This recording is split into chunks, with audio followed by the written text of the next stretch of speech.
and welcome to Bharata First. I'm Frank Rausan Pereira, and here we are today to talk about the second episode in our series on the Insolvency and Bankruptcy Code. We had a great first episode, and today we are going to present to you the second episode with a stellar panel once again. And the topic in today's program is the IBC Insider. What is Creditor-Initiated Insolvency Resolution Plan? Now, this is something that's to come up in the days or months to come. It remains to be seen when exactly.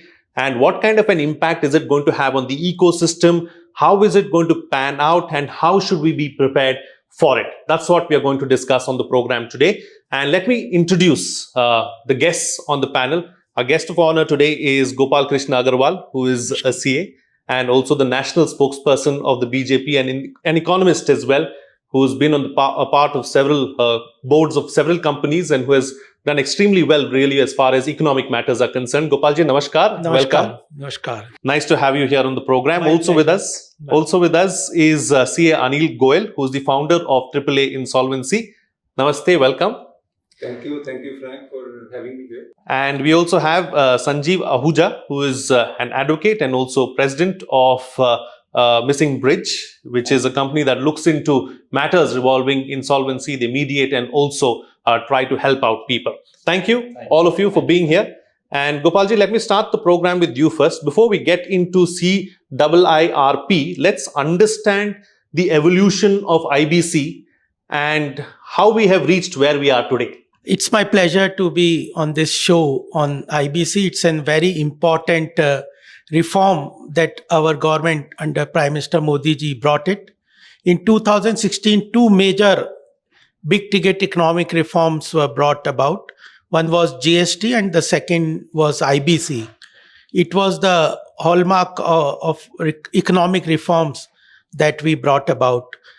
The issue was at that time there was a lot of discussion that we have no ecosystem or rules and regulations where a respectable exit route for failed projects is there. That ecosystem had to be built where certain projects in the business, there are projects which can go wrong.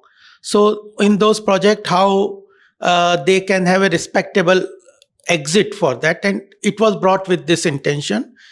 And it was more with the intention of not recovery for money for the bankers or the creditors. It was for resolving the bad project. It may be because some certain management were not efficient, or they were acting in a fraudulent manner, or they were the whole ecosystem changed, certain business environment changed, and therefore some project became unviable. To resolve those issues, it was brought in.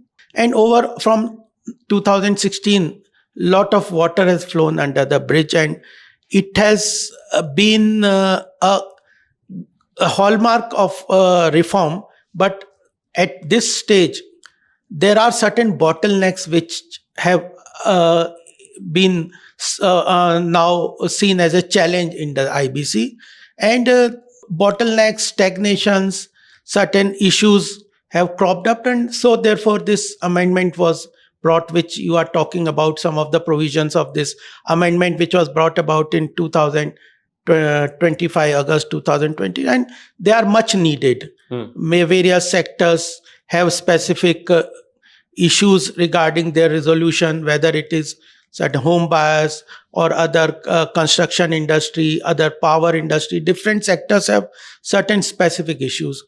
But it has been a good road which has been traversed under the IBC. Now, if this new generation reforms come about, then it will help the business. It is one of the also an important step in creating better ease of doing business ranking for the country. So GST and IBC both have created a big ease of doing business, and even certain banks which were bogged down. We saw a huge increase in debt of certain banks and accumulation of NPA from 2006 to 2012. Huge bad debts accumulated in the banks, and that created complexities with the banking system also. Their balance sheets became weak. Their ability to give credit was also came under restrictions. All these, and their capitalization was a big problem. Their balance sheet required strengthening. And in 2014, economic survey talked about twin balance sheet problems.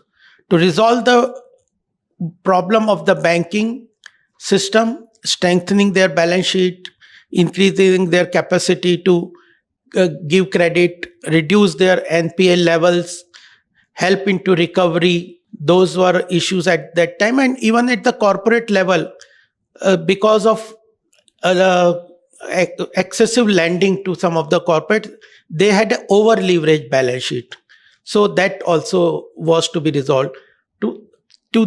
These three were the purposes: strengthen the financial institution banking system, reduce the companies which were over leveraged, reduce their over leverage on the balance sheet, and also for giving respectable exit route for industries, businesses which could not perform because of certain situations or which were not under their control. Absolutely. All right. Thank you, Gopalji, for so beautifully, bringing all that into the picture and putting things into perspective for us. Let me now take the discussion forward with Anilji. Anilji, let's talk about CIIRP now. Technical, it's a mouthful as well. So when the terminology itself is so difficult, how difficult is it to understand CIIRP and why is it important? Tell us more about it. So thank you, Frank. And as Gopalji has said, India has now seen insolvency law for the last 8 years. There are good experiences and there are some apprehensions in the minds of creditors, especially the banks, public sector and private sector banks. And they were basically losing some trust on the IBC only because of the delay getting orders from NCLT. So that was the feedback to the government of India. And based on that feedback, the government is now trying to give a teeth to financial creditors. That is the eligible financial creditors will be notified by the government, because probably it will start from banks, scheduled banks. And also what all companies can be covered under this new framework, which is called Creditors-Initiated Insolvency Resolution Process. In short, we can call it CIIRP. So far we have seen Corporate Insolvency Resolution Process, which is CIIRP, but now this is CIIRP, another I, which is added, Creditors-Initiated. Now it is such a powerful law which is proposed in the IBC Amendment Bill 2025. So they have introduced one section 58, and in one section this entire, of course there are various subsections, the entire framework is defined. Now based on this framework, the creditors on any default, even without waiting for the account classified as NPA, they can immediately appoint an RP and give a public notice, public announcement for initiating CIIRP. So the basic difference is everything else remains same as CIIRP, but this is a concept of debtor in possession. The existing system that we have seen, CIIRP, that is creditors in possession. That means that the resolution professional is taking control and custody of the business and the assets of the company. In this case, the control and custody is not taken over by the banks or creditors or the RP. So the control will remain. The control and custody will remain with the company, with the promoters, with the directors. The directors will not be suspended, but without going to court, the financial creditor will be able to appoint an RP on the company. And then the RP will monitor. There will be moratorium based on a request by the creditors. There will be moratorium. See, when this PPIRP, when this came, the banks had a kind of apprehension that in case we will start PPIRP, then there will be moratorium and we will not be able to recover our assets which are easily recoverable. So now the government has given them the option whether you like moratorium or not. In case you like moratorium, you make an application to NCLT, and from the date of application, not the order, from the date of application, filing of the application, the moratorium starts. So that is basically cutting completely the delay of NCLT and giving teeth to creditors. I believe the protection is also given to the companies. A lot of protection. I will come when this protection will come, but this otherwise, this is a big teeth, and this will be used for the upliftment of the credit industry in the market. And also, India will not see most of the bad debts now. Borrowers will borrow only in case they are able to pay. That's what I want to say, Frank, on this issue. Wonderful. Thank you, Anilji, for, so beautifully simplifying this very complex matter for us. At the end of the day, I think in very simple terms, it is something that is going to help the creditors finally, and they'll be able to lend more freely. And you're going to have a more robust system, a system with more teeth, with better reforms. And that's the most important aspect. Let me bring in Sanjeev Ahuja into the picture as well. Let's talk about some of the other aspects, since we are speaking about how it's going to help the creditors and the ecosystem as a whole. We'll discuss more at length later on about the ecosystem. But before that, let's talk about some of the challenges and some aspects that we need to watch out for, really. Sure. So thanks, Frank, for having me here. I think somebody should also contribute towards constructive criticism, if I were to say this.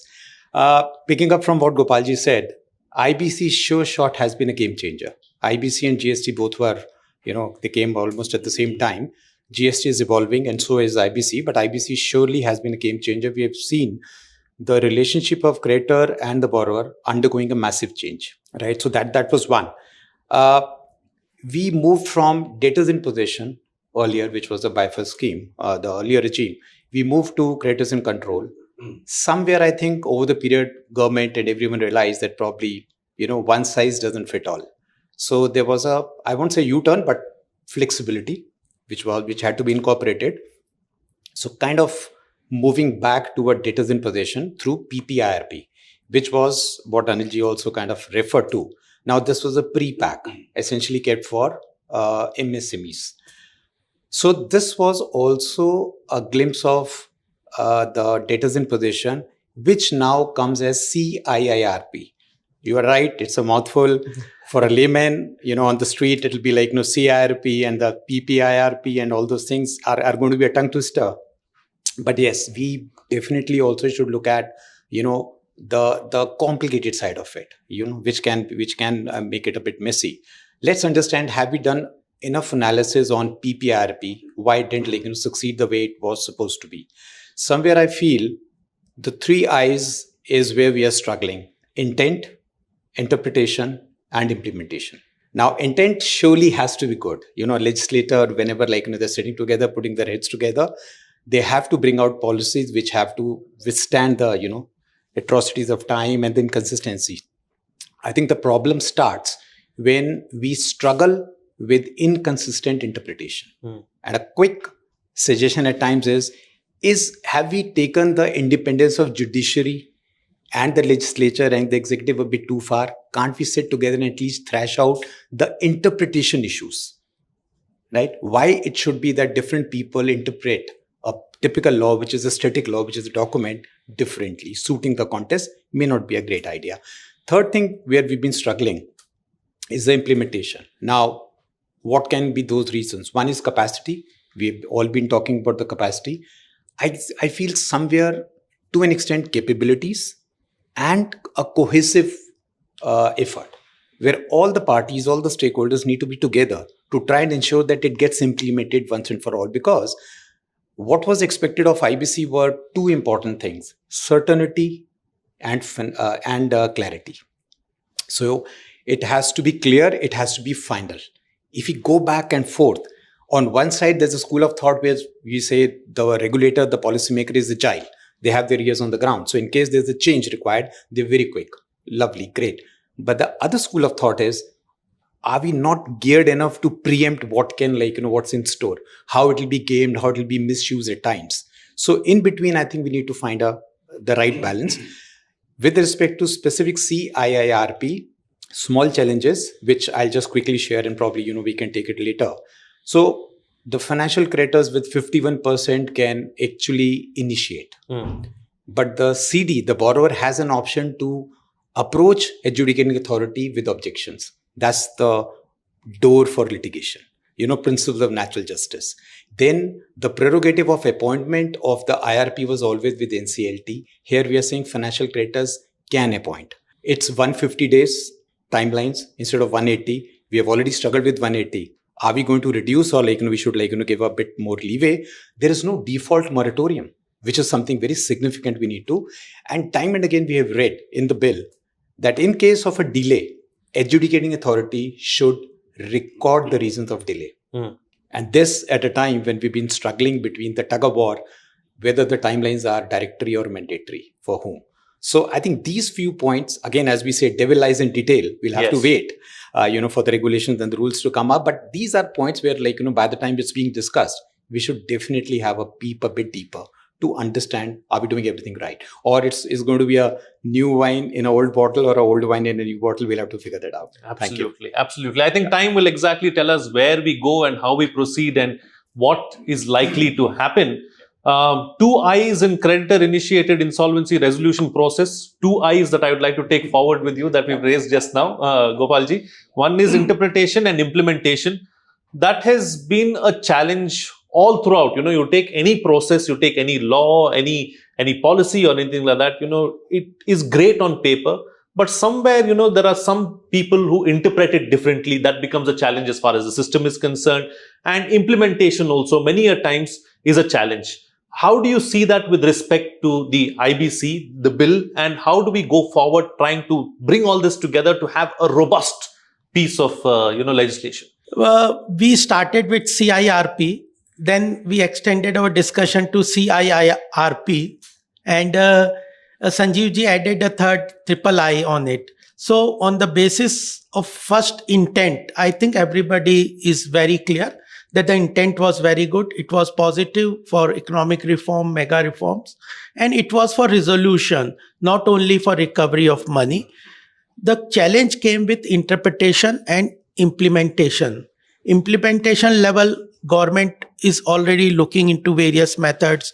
IBBI has been given the mandate to regulate. I think we need to strengthen IBBI further. As SEBI has done for the capital market, it is not only regulation, but it has also to develop its market. At present, I found some challenges with regard to RPs finding proper work, that's one thing, that more the businesses, etc., should flow, and IBBI has to develop the whole market for the thing. What I would like to also mention here is, when any economic law is implemented, it cannot be implemented in isolation. For its success, it has to be multiple level of laws which will support the system. And for that, I think India is also lacking at point on contract enforcement. The implementation problem arises because we have weaknesses in contract design and capacity in contract designs in the business environment, and the ecosystem for contract implementation. Once there is a contract, it has to be looked into and implemented in that way. So the contract enforcement has to be strengthened. Second, I think, is debt market has also to be developed. We have a good developed capital market, but debt market is not that much depth is there in the debt market. That has to be also implemented. So I think on implementation level, we have seen GST and IBC were implemented at same time, brought about in the same time. And this is the 56th meeting in GST Council, which has made it such a wonderful law. And everybody is appreciating just now the mega reforms in GST Council has been taken. And we should understand that was the 56th meeting. How many meetings did we have in IBC reforms? We also need to move further that. So these are the implementation level of reforms can come only when feedback are there, more and more involvement of the stakeholders or actual users are there, and also segregating various sectoral rules and regulation has also to be implemented. I think what my understanding on IBC law has been that I have worked on home buyers issues. I find there are certain different challenges and concerns about them. They are not common to other sectoral industries. So we need to have sectoral rules also. One shoe fits all cannot be the solution for it. So for implementation, I think these are the issues. Other laws, supporting laws like contract enforcement, contract design, developed debt market, then sectoral rules and regulation for different sectors of industries is there, and their mechanism. I also find that the conflict of interest has also entered into the way RPs are functioning. Because at times, if the RP are given fee based on the month basis of the length of their services, then I don't find them focused on resolution of the conflict. So these are conflict of interest. These also have to be checked into the law, and this amendment, I think, will tackle all these issues. And interpretation, I would just like to say is this judicial outreach on economic issues is harming the economic environment. We have seen Bharat Bhushan and other cases where finally everything was settled. So there has to be a closure of any decision. Multiple level of reviews. One review, if it fails, another set of review procedure starts. If that fails, then the third review process. So there has to be a closure on economic issues, and ultimately judicial outreach has to be restricted. And infrastructure at the NCLT is not up to the mark. The level of work pressure on the NCLT and NCLAT, that infrastructure has to be more robust and built into. So I think as far as intent is concerned, everybody agrees. Yeah, we are all on the same page. Yeah, interpretation. There are concerns everywhere about the judicial outreach and capacity of NCLT to deal with the issues, etc. And on implementation, there are certain more rules, regulation, and other things are required, supportive laws ultimately. But this is a very good law. It is the need of the hour. And when we talk about Viksit Bharat for 2047, this is one of the big ticket reforms. And without being economic power, we cannot reach that position. We have to strengthen our economy, and then only if the economy grows at a fast pace, so then only we can achieve that goal. For that, we need big ticket reforms. Low hanging fruits are not there, and we have to move with this reforms, further strengthened economic reforms. Absolutely. There's no doubt about that. And I think that we are moving towards that and heading in that direction really as far as reforms are concerned. All, cylinders and all engines need to fire together as one to bring about that kind of change is what Gopalji is suggesting. Anilji, let me come back to you now. Let's, try to bring all of this together, because, we are talking about the 3 I's, we are talking about 2 C's, certainty and clarity, and so on and so forth. There are so many, things that we are trying to bring into this mixed fruit basket, so to speak. But, how do we ensure that the ecosystem as a whole, something that Gopalji was pointing out as well, is made more robust? Where do you see CIIRP headed, and how is it going to help the ecosystem? Yes, I believe, Frank, in fact, some of the I's are still missing. In fact, we normally say that there is CIIRP, this is Corporate Insolvency Resolution Process. Then there is PIRP, Personal Insolvency Resolution Process. Then there is the PPIRP, which is Prepackaged Insolvency Resolution Process. And now we have the CIIRP, which is Creditors-Initiated Insolvency Resolution Process. Besides this, we have the liquidation process, we have the voluntary liquidation process, we have the bankruptcy process. So the entire law has been made for each and every aspect of the economy, and also basically to give an exit to a defaulted business or a failed business. Sorry to interrupt, Anilji, but do we need so many processes? It just seems like, it's just too much. No, yes, it's like in case we see, at least for a layperson, generally we need all this because this is applicable to different categories of creditors, and this is also not available for everyone. Like this new system, which is CIIRP, it is not available for operational creditors.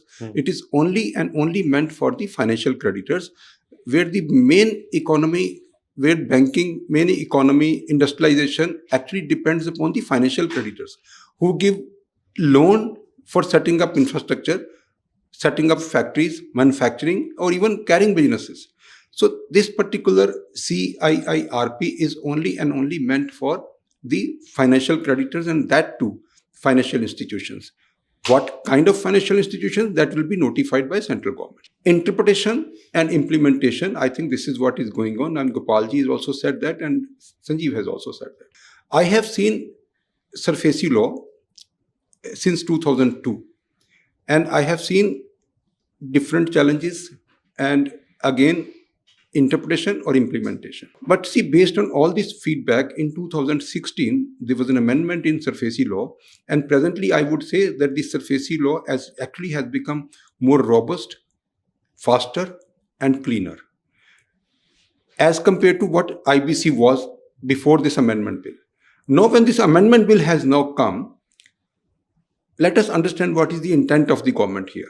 The intent of the lawmaker is whatever feedback they have got so far, whatever challenges that they have got, whatever interpretation difficulties that they have found, based on all the feedback, all the amendments have been proposed now.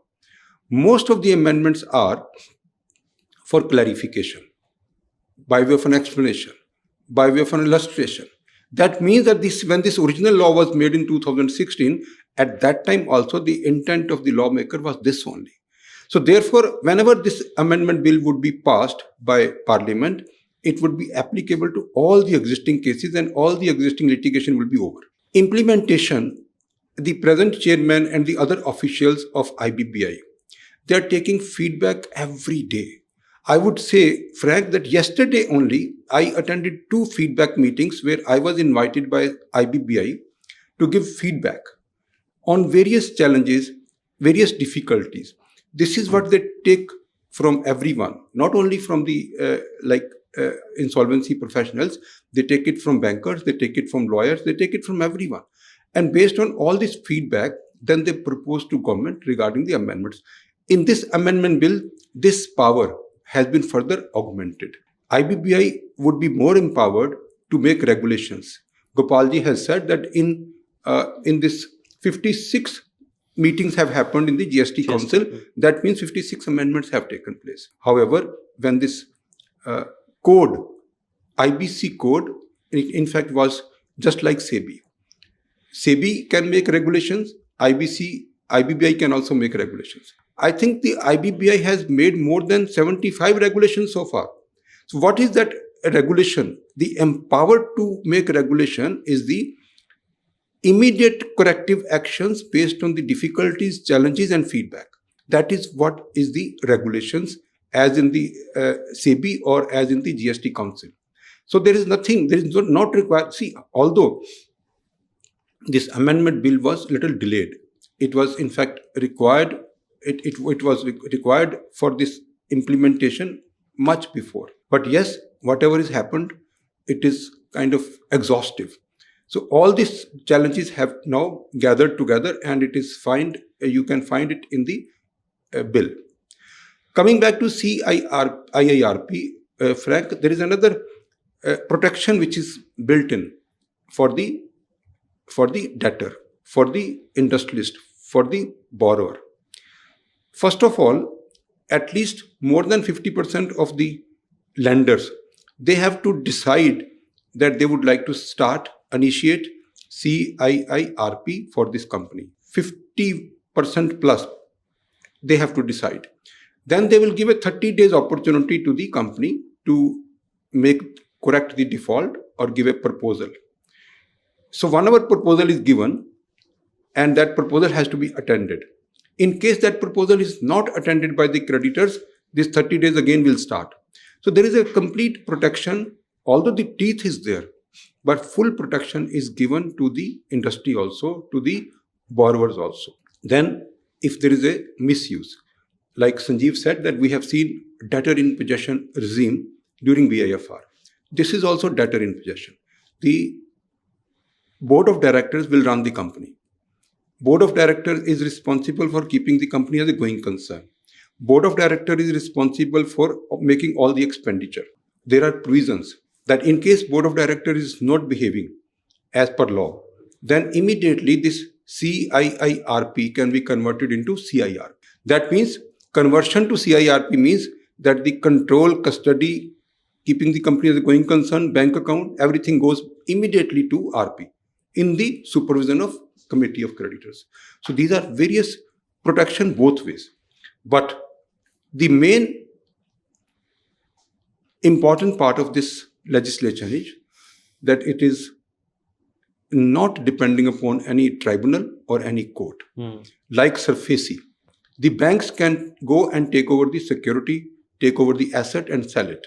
Similarly, in this case also, the financial institutions can take over the company management only for the purpose of supervision, only for the purpose of control, only for the purpose of restructuring or rehabilitation, not taking over the control, custody and asset. That is the opportunity. If the promoters are not behaving, then only the banks will do that. So there are protections both way. One is from the industry point of view, the other is from the lender's point of view. Yes, absolutely. Absolutely. I think that is very, very important aspect, and good that you so beautifully pointed that out to all of us. Let's take the discussion forward now. Let's look at another angle that we have not looked at, that is the human angle in all of this, because there are a lot of stakeholders involved, and there is lots that is happening all around the place as well when we look at IBC as a whole. And when we go into the specifics as well, lots of stakeholders involved. So what is the human aspect to all of this? What kind of an impact does it have there, Sanjeev? Okay, so just linking it to your previous question and to the current question. So somebody once said, keep it simple, silly, right? So a lot of things have been over-engineered. And when you are saying that many stakeholders are getting affected, which actually is the case. So IBC is affecting not just the company, as in the CD. It is affecting lot many stakeholders which have an interest in that CD or the borrower, whether those are vendors, customers, their own employees, families of employees. So somewhere and I would not say that only one part, the professionals for that matter, IBC, there are 4 pillars which have been designated, right? Strangely, COC is not one of those, though it should be, unsaid pillar. But otherwise, we have IBBI, and then we have adjudicating authority, we have NESL, which is IU, and the IP. So IP is the fulcrum who drives the entire thing. If it's simple, right, we don't need another law going the way, income tax would go, and eventually the book will keep on, getting thicker and thicker. So somewhere, if it can be made simpler, what will happen is, as we were discussing about interpretation, it becomes easier. Implementation becomes easier. People are able to put their heads together and actually understand the way it needs to be done. In any case, we are not saying the law needs to be not clear or there should be gaps, but the only simple point is, with simple, easier to interpret, then the implementation by default becomes easier. People understand that better. There are lesser objections. There are, the gaming or the potential misuse reduces, because as of now, what is happening is the more we try to do a patchwork, it kind of becomes a bit messy. As we were saying, this IBC is economic legislation. The two things, certainty and finality, which was expected, this was addressing the balance sheet, stress balance sheet of the banks. But what has happened is the COC, who we take it as the banks for normal, in normal parlance, is not only banks. Today, those bankers are sitting in a COC with fixed deposit holders, with HNIs, with NCD holders, and now finally with home buyers, who are also financial creditor. Any kind of a rule, regulation which is made for the COC, the charter, the code of conduct, what we've spoken many times, a heterogeneous body like COC is not going to be tamed through one set of charter. So looking and appreciating the heterogeneous factor, I think we need to be directing our solutions to respective stakeholders. That's important. And coming back to the impact, yes, it's not easy for the professional also to try and manage many companies, because time and again it has been said that RP or IP is de facto CEO or MD of a company. Now, you cannot be MD of 5 companies together. So if the companies are running, it's a going concern, then one needs to put in adequate focus. But you are a CEO or MD of a company in a adversarial or a non-conducive environment, when hostility is kind of given, from disgruntled employees and the promoter who's nurtured his baby for all this while, and suddenly he sees that it's slipping out of his hands. So from that perspective, it has definitely impacted. The work-life balance has gone, for a toss initially. Now with the changes, for example, IP entities, this concept has picked up much faster. I'm sure to an extent it is helping to fill that gap, where people get the support in terms of the infrastructure, the other professionals. So things are changing, but I think 8 to 9 years it has taken for us to, pick up some basics. And what is still missing is some specific amendments respective to COC, RA. RA continues to be the white knight. They are the survivor. They are the people who help you, closing the loop. So IP professional, RA as a white knight, and COC as a unsaid pillar.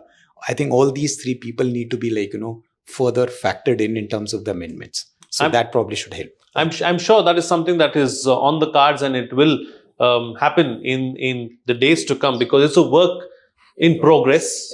Just like the GST as well, there were baby steps, and today we are where we are with where GST is. So this will also eventually happen and take place, is what I'm sure about. Time to get closing comments now from all the panelists with the best way forward. Where do we go from here, and what next? Starting first with you, Gopalji. I think this Amendment Act, IBC Amendment Act, is the way forward. And many of the challenges we have discussed here, and the challenges which are in the public domain being discussed by professionals and industrialists also, have been, government has tried to tackle them in this amendment. And I'll just put some of the points here, which are very important. What I think is that it has been referred to the select committee, and there's no timeline to the select committee. I would expect them to come out with their report fast, so that it is implemented as early as possible. It is very important. The challenge about diversion of funds by the promoters has been taken care under the head of group insolvency. It's an important initiative. And even at the global level, assets being distributed at different countries, and the integration of global economies there, regional and global supply chain issues are there. So cross-border insolvency is also being tackled in this amendment. And the issue about, I think IBC has one focus. It is resolution is more important, and it's not liquidation or recovery. That focus has to come back into the those people who are stakeholders who are involved into its implementation. And IBC should also, what we envisaged earlier was, it should act as a deterrent to default. It should create some kind of restrictions on the promoters, that default is a thing, it should not happen. So IBC's focus on deterrent, and I think for that out of court settlement, and where we have discussed a lot about CIIRP, it's before it goes to NCLT. So this is also very important initiative that we promote the out of court settlement, and IBC acts as a deterrent for people to not to default.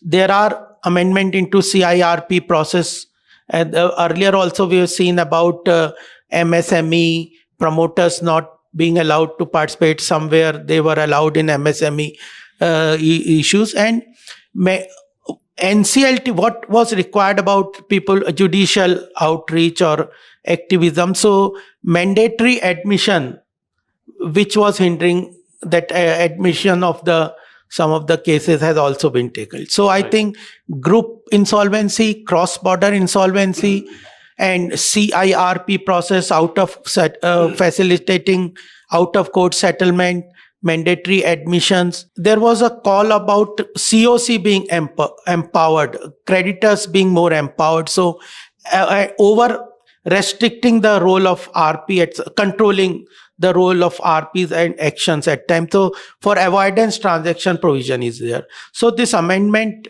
August Amendment 2025, is very important, and that is one of the important futuristic roadmap which is required to be implemented as fast as possible. Another, as a professional also, I would request that people have been coming to me, to the government also, this requires amendment, this change is required. But now in the select committee, they have a chance to give their opinion, utilize them, right, be active and give suggestions. Government is responsive. We want economy to be the ecosystem to be business friendly. So take this opportunity by professional and industrialists to give their suggestions to the select committee as soon as possible, so that final outcome of the bill is very effectively meets the intent and objective of the government and the people. Absolutely. Thank you, Gopalji, for your concluding remarks. I think the key words there, we'll add another 2 C's, consultation and consensus. Yeah. And that's what's important, is what Gopalji is suggesting. And go ahead and give feedback. If you want a holistic law, when the bill and the select committee is discussing the issue, give as much feedback as you possibly can so that it can be incorporated and we get a holistic law. Anilji, closing comments from you? Yes, Frank, I believe Gopalji has said one thing very important, that it should work as a deterrent for the borrowers. And I remember one of the words used by our chairman of IBBI once, that he said, the best use of IBC would be not to use it. So that is the best use of IBC. The RBI and the industry always says that the red flagging of the default should be as early as possible.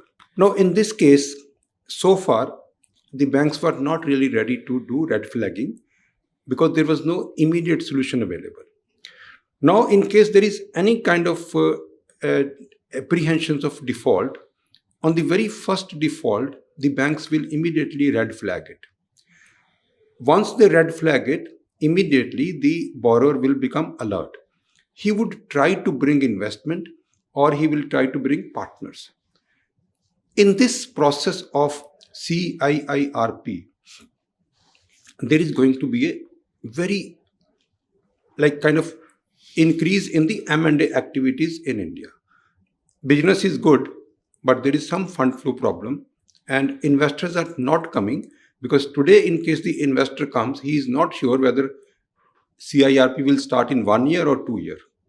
Now, if a business is doing well, but there is some kind of loss, and there is the money is required immediately, and any investor wants to come, he will come only in case the CIIRP is started. He will come immediately. He will have a term sheet, and then he will come to the lenders that you please initiate CIIRP so that I can get protected from other creditors. I should also get moratorium. In the meantime, it would be restructuring, it would be amalgamation, it will be a kind of acquisition. Everything will happen through the resolution plan. While the company is continuing as a going concern, while some kind of interim finance is also given by the same investor, and the company is being managed by the board of directors only. So this is the best opportunity for mergers and acquisition in those companies where there is a little bit of stress.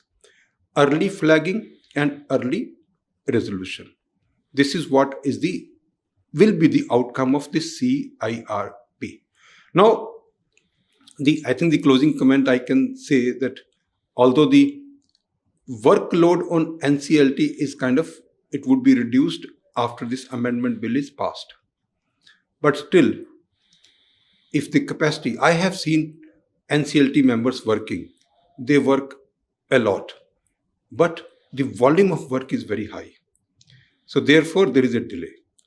I think I would only request the government to increase the capacity of NCLT, because there are many people, my friends, who have actually become members of NCLT, and I have seen their life. They come full day, they hear the cases, and then they have to pass an order, and each and every order they have to read and then sign it. So this is where the delay and some of the implementation problems that I could see. So if the government can increase the capacity of NCLT, the entire, may it be CIRP, may it be PIRP, may it be PPIRP, may it be CIIRP, everything actually will be completely trusted by the lenders, and also it will reduce the load on the industry. It will give them a solution because of clean slate. Today, in case I want to invest in this company B, and I do not know what are the liabilities of company B, I do not know how much he is disclosing. So there is an apprehension. But in case I take it over under PPIRP or under CIIRP, that means I am getting clean slate. Anyone who has filed the claim, it will be resolved. Anyone who has not filed the claim, that will be completely extinguished. So therefore, the businesses will not close. The entrepreneurship will not close. The workmen and the employees will continue to work. The productivity will not be adversely impacted. The economy would continue to grow. Defaults will not happen, and it will be resolved early. The red flagging will happen early. Absolutely. Absolutely. Very rightly pointed out. Okay. Time to get final closing comments on the program. Sanjeev Ahuja, close the show for us with your concluding remarks. Lovely. So I'll keep it brief. Just 3 macro points. Right. First is IBC is all about timelines. So certainty and finality, though it's a repetition, but it's important. The commercial ecosystem craves for that. Finality and certainty. Second thing, again, at the cost of repetition, interpretation, implementation, whatever needs to be done, needs to be done. There's enough from the ground in terms of experience, feedback, which the government, regulator, everyone has, that what is ailing the system, whether it's capacity, whether it's competence, whether it's capability, whatever it might be. At the end, put pieces together, create a new picture. That's the need of the hour. And the last third thing is, let us also do a stalemate assessment. What if some cases have been lingering on, languishing on for 3, 4, 5, 6 years? There is something wrong somewhere. Have we done enough to understand what is ailing and what needs to be done to correct? Maybe the answers lie somewhere there hidden. So these 3 things, if they are taken care of, the right balance between macro and micro, I think we'll be making an amazing headway. So that is the closing remarks, I would say. Thank you. Wonderful. Wonderful. Thank you so much for putting things into perspective for us. I'd like to thank all the panelists here, Gopal, Krishna, Agarwal, Anil Goyal and Sanjeev Ahuja.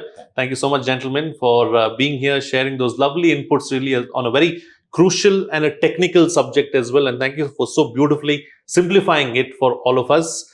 With that, I'll call it a wrap on this edition of Frank Talk. But since you're here, don't forget to like, subscribe, hit the bell icon and share the content so that more people get to know about Bharata First.